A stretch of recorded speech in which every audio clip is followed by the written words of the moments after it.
যারা জাপানি ভাষা বলতে পারে তাদের লেভেল আছে লেভেল 1 লেভেল 2, এই বিশেষ লেভেল 4 পর্যন্ত যে পারবে তাকে ওটা পাস করলে নিয়ে যাবে, ঠিক আছে বিষয় না। কাজে আমি বললাম যে তাহলে আমরা বসে আছি কারণ তাকে জাপানি ভাষা শিক্ষক আর চলে যাক সেখানে যেতে হয় এই সামান্য একটা সার্ভিসের জন্য।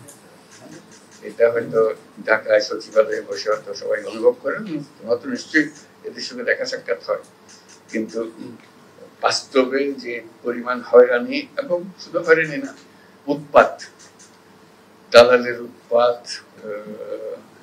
তারপরে উপদালালের উৎপাত, বাড়িঘরের উৎপাত, গিয়ে গিয়ে উৎপাত, পুলিশের উৎপাত, নানা ভঙ্গি একটাকে কেন্দ্র করে কত রকমের যে উৎপাত মানুষের জীবনে আসে, এবং তার এমন টাকা এটা ছাড়া তার উপায় নেই, বাসার উপায় নেই, যত উৎপাতই হোক তাকে এটা গ্রহণ করে কাজটা করিয়ে দিতে হবে। এবং যেটা কয়েক মিনিটের কাজ সে বহুদিন ধরে এটা ঘুরিয়ে পেঁচিয়ে এটাকে করে।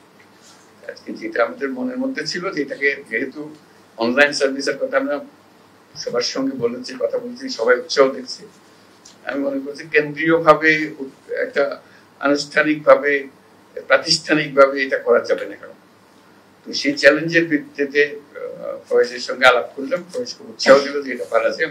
আমরা তো অন্তত খুব বিনীত ভাবে দুই এক জায়গায় করি, দেখা যাক, না হলে মানুষ বলবো যে এটা করলো কিছু করলো। তো তারই প্রারম্ভ হবে আজকে, সেটাই জানা। এবং সবার যে উৎসাহ আছে জনে জনে যখন আলাপ করেছি সেটা আমি দেখেছি, আমাদের উৎসাহের কোনো কমতি নেই, কিন্তু কাজটা এগোতে পারছে না। অনেকে শুরু করে দিয়েছে কিন্তু কাঠামোর অভাবে এটা হয়তো ছড়াচ্ছে না। আমরা চাচ্ছি যে এটা একটা কাঠামোগত রূপ দিই তার, যাতে করে এর মাধ্যমে উদ্যোক্তাদের মারফতে এটা আসুক। এবং সবাইকে মূল বিষয়টা হবে যে মেসেজটা আমরা দেবো, আপনি ঘরে বসে নিজের জায়গায় করবেন, আপনার কিছু অসুবিধা হলে ওই কেন্দ্রে আসেন, আর কেন্দ্রে আসে ওই 7 জনে, তবে পরবর্তীতে আপনি নিজে করতে পারবেন। আপনি না পারলে আপনার ছেলে মেয়ে পারবে, যারা তরুণ তরুণী আছে তারা শিখে যাবে, 2-1 মধ্যে শিখে যাবে, তাহলে একটা অসুবিধা হবে। সেটাই ছিল আমাদের সুযোগ। আমি এখন ফয়েজকে বলবো তার আজকে মিটিং এর কিভাবে আয়োজন করেছে সেটা আমরা শুনবো ফয়েজের কাছে। যখন যাই লোকাল যারা বাংলাদেশি আছে ওখানে, তাদের সঙ্গে বৈঠক করি, কথাবার্তা বলি, তাদের সমস্যার কথা শুনি, এবং তার মধ্যে একটা কমন বিষয় হলো যে পাসপোর্ট রিনিউয়াল। এবারে গেলেও ধরবে আমার একটা জব দিতে হবে, আমি জব দেবো যে এখন আপনি করে বসে করেন। আপনারা সব শিক্ষিত মানুষ, লেখাপড়া জানে, আইটি এক্সপার্ট, বেশিরভাগ হলো আইটি এক্সপার্ট, আপনারা করে বসে করেন, এবং আপনারা অন্যদেরকে উৎসাহিত করেন যেন সার্ভিসটা দেয়, প্রফেশনালি সার্ভিসটা দেয়। এটা হচ্ছে এটার জন্য হাই কমিশনে আসা, এমবাসিতে আসা কোনো দরকার নেই। আচ্ছা, এইটা বলার জন্য তখন বললাম যে আমি তো যাবো, কথা বলবো, পারবে কিনা বলবো, পারবো।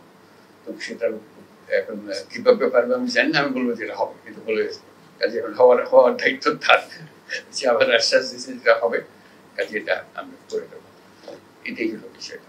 আর যে বলবে, যারা বলবে কোনো অ্যাড্রেস করার দরকার নাই, অমুক অমুক অমুক, এগুলো একবার হয়ে গেছে, এটা শেষ, তারপর যা করার খুব ইনফর্মালি আলাপ। মাঝে মাঝে বলবো কথা, এটা প্রসঙ্গে যে জাপান যাওয়ার প্রসঙ্গ, তো সেখানে আলোচনা প্রসঙ্গে জানলাম যে জাপান সরকার যারা জাপানি ভাষা বলতে পারে তাদের লেভেল আছে লেভেল 1 লেভেল 2, এই বিশেষ লেভেল 4 পর্যন্ত যে পারবে তাকে ওটা পাস করলে নিয়ে যাবে, ঠিক আছে বিষয় না। কাজে আমি বললাম যে তাহলে আমরা বসে আছি কারণ তাকে জাপানি ভাষা শিক্ষক আর চলে যাক সেখানে, তারা বলতেছি নিয়ে যাবে। তো সেটা আমি আলাপ করে আসবো কিভাবে করবো। আমি যে প্রথমে আমরা 1 লক্ষ ছেলে মেয়ে টার্গেট করবো, এবং ওদেরকে বলবো শিক্ষক দাও, অথবা এখানে যারা শিক্ষকতা করতে পারে, জি স্যার দিতে পারে, যেভাবে হোক আমরা শিক্ষক জোগাড় করবো। ক্রমে ক্রমে এরকম যেটা শুরু করলাম ওইটা শুরু হবে, আস্তে আস্তে একটা শুরু হবে।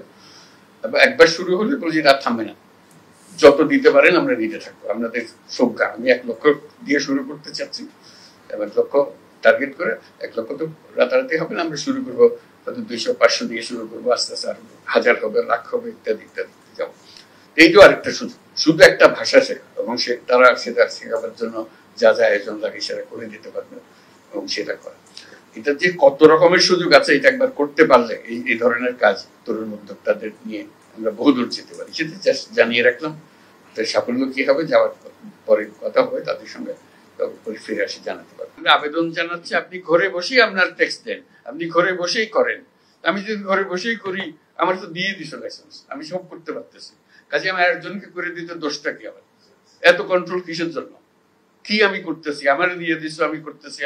আমার ছোট মেয়ে সে গিয়া পাড়া সব একটা করে দিয়ে আসে, ও জানে ওর একটু ধরো করে দিতে পারে। সেটা যদি হয় তাহলে ভয়টা অত ভয় আর নাই, যে আমি তো নাগরিক কাছে দিয়ে দিয়েছি, বলছি আপনি ঘরে বসে এটা করেন। এই তোমার যত ভূমি মন্ত্রণালয়ের যত কিছু আছে সব পেছনে হলো যে আপনি ঘরে বসে করবেন, আমি অনলাইন করে দিয়েছি, আপনি সব এখানে পাবেন। আমরা শুধু এটাকে সিস্টেমেটিক করছি, অনেকে ভয় করতেছে না, বা এখনো সে ভয় থেকে সে বেরিয়ে আসতে পারতেছে না। বের করে আনার জন্য এটা কয়েকদিন পরে দেখবে যে এটাও রিলেভেন্ট হয়ে গেছে। সে বলছে ওকে নিয়ে লাভ কি, বসে থাকতে হয়, আসো ঘরে বসে করে। মানুষের এনআইডি নিয়ে জিল্লতি, এটা মানে বিশ্বাসযোগ্য না, এত রকমের জিল্লতি হয়।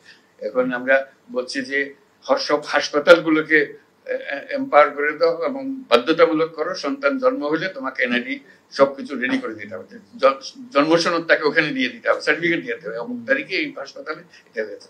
দায়ী যারা আছে তাদেরকে বলতে হবে যে তোমাকে এই কাজটা করে দিতে হবে, এটা তোমার বাধ্যতামূলক।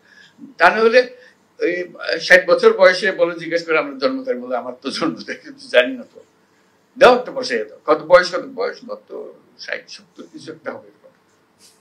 মানুষ নিজের নাম জানে না, এদের নিয়ে আমাদের কাজ করতে, নিজের নাম জানে না।